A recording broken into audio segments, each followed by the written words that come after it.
Okay, I hope that I've got your attention here. Now, I'm sorry that I'm kind of jumping around here a little bit, but I'm remembering what I said here. So I said about the White House here. So, actually, I got to pull it down a little bit. So now that we were talking about this, creating this environment, forming winter, which is devoid of growth in spring and fruits, okay? And we're talking spiritual again, right? So the winter also is, of course, synonymous with white, all right? So, of course, we have the White House and then the connection, the double connection with this winter or with this white representative. But it's really the representation of this ruling mountain or these mountains of gloom, which are creating this environment of non-growth, non-spiritual growth, okay? And then, of course, we see how they're doing it, and they're issuing water, which is directly coming from every abyss. And then, of course, we know that as the hoary deep, and then that is where Leviathan is, which is the spirit of the Antichrist, which is none other than the devil, all right? So that is where that star is fallen. So all of this is just like we read it. The mouths of the rivers in the world, which are representing all of the churches that are gathered together in this nation, and then at the same time, the false witnesses also.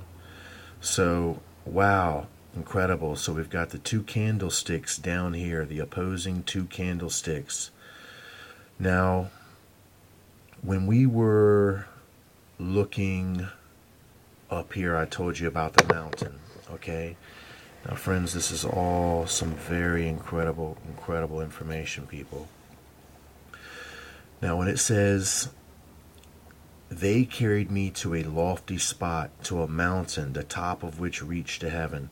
Verse 3 is the description of this mountain. Now, remember, Lucifer wanted to ascend himself to heaven, okay?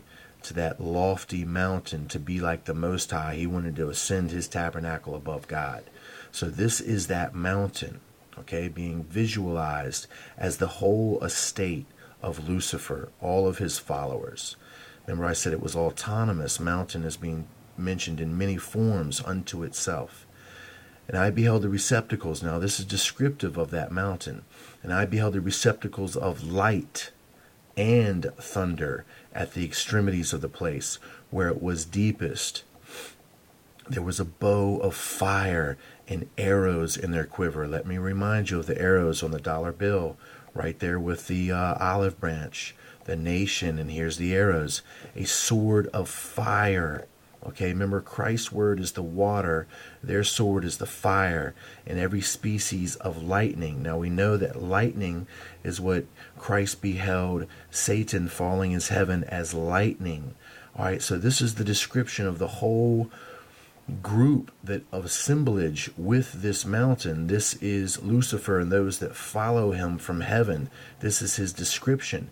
This is that mountain. This is Revelation 8:8 before it is cast to the ground. Watch.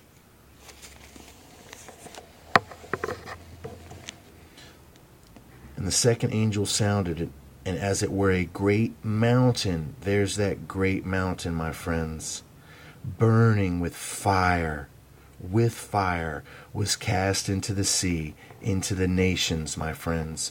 And the third part of the sea became blood.